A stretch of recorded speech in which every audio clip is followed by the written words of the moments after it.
penyakit ain secara khusus nggak ada sebenarnya. Ya, artinya yang ada penyakit disebabkan oleh ain. Itu ada. Artinya penyakit hanya kemungkinan penyakit biasa. Ya. Penyakit biasa mungkin saja, misalnya apakah tipes kah ataukah apa yang biasa terkena kepada seseorang. Cuma sebabnya adalah ain. Ya. Yang mungkin saja jadi perasaan nggak ada apa-apa, nggak ada kok misalnya tahu-tahu tensinya naik misalnya, tahu-tahu misalnya serangan jantung, tahu-tahu misalnya ini dan itu dan seterusnya. Dia memang bukan sesuatu yang bisa dideteksi secara zahir. Ya, dideteksi secara zahir. Ya, tapi kata Rasulullah al-ainu haqqun. Ain itu hak. Ain itu ada. Ya, dan kita tentu percaya bahwa itu ada. Karena itu perkara seperti ini tidak ada langkah-langkah khusus yang dapat kita lakukan kecuali tadi, ya kita memperisai diri kita dengan banyak zikrullah, dengan mengantisipasi hal-hal yang terjadi, kemungkinan terjadi. Kalaupun itu terjadi, ya sudah, dia bagian dari takdir Allah. Tinggal bagaimana kita ikhtiar berobat, ya mencari kesembuhan. Ya di antara kesembuhan yang paling efektif buat penyakit ain ya dibacakan ruqyah, itu yang paling mungkin. Memang ada beberapa ulama yang saya tahu menganjurkan, ini kan susah juga nyarinya, menganjurkan untuk mandi dari bekas mandi orang yang punya ain. Itu susah juga.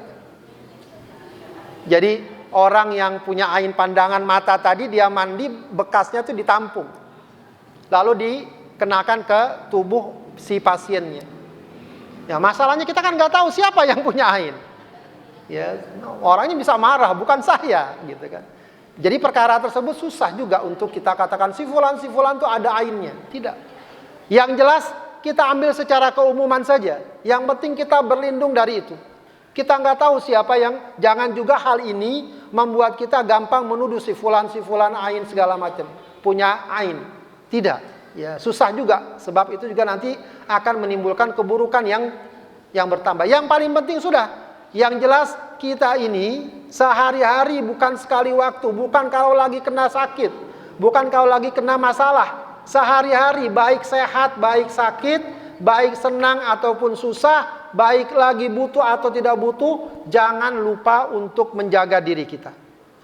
Jangan lupa untuk melindungi diri kita. Bukan cuma secara fisik, tapi secara rohani. Jadi kalau secara fisik kita lindungi diri kita, ya dari misalnya potensi kecelakaan, potensi bahaya, kita lindungi juga diri kita dengan zikrullah. Jadi makanya sekali lagi jangan pernah ya lupa dan abai untuk selalu memperbanyak zikir.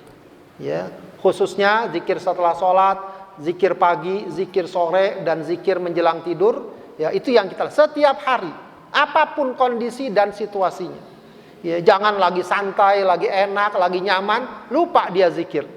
Ya, giliran lagi susah, zikirnya luar biasa.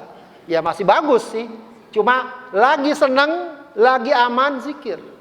Ya, kata Rasul, ta'arraf ilallahi firraha ya'rifka fisyiddah. Kenali Allah kalau lagi senang, maka Allah akan mengenalimu kalau lagi susah. Begitu ya, lagi susah. Maka jangan pernah lupa, dan itu juga harus kita jadikan sebagai style ya, dan gaya hidup kita, dan juga anak-anak kita, keluarga kita, agar mereka terbiasa berzikir ya, terutama anak-anak, juga anak remaja, itu juga biasakan mereka berzikir ya, karena apalagi sekarang ya banyak sekali orang-orang yang melakukan kejahatan dan seterusnya. Ya termasuk ya tadi disebut ya, anak-anak kita yang masih bayi, yang lagi gemes-gemesnya. Itu kan siapapun ya, kalau ada anak bayi apa, itu pasti orang suka ngeliatin, suka memandang dan seterusnya. Maka ya kita lindungi dengan zikir kita. Ada doa yang diajarkan buat anak-anak itu apa? U'idzuka, siapa yang tahu? U'idzuka bikalimatillahi tammah ya, min syarri ma khalaq, min ainin lamah, u'idzuka bikalimatillahi tammah min ainin lamah. Ya, ada lagi terusnya min syai'in hammah, itu ada dua. Ya, itu juga termasuk, nanti saya kirimkan doanya. Kalau kepada anak kecil bisa dibacakan itu juga. ya, itu juga termasuk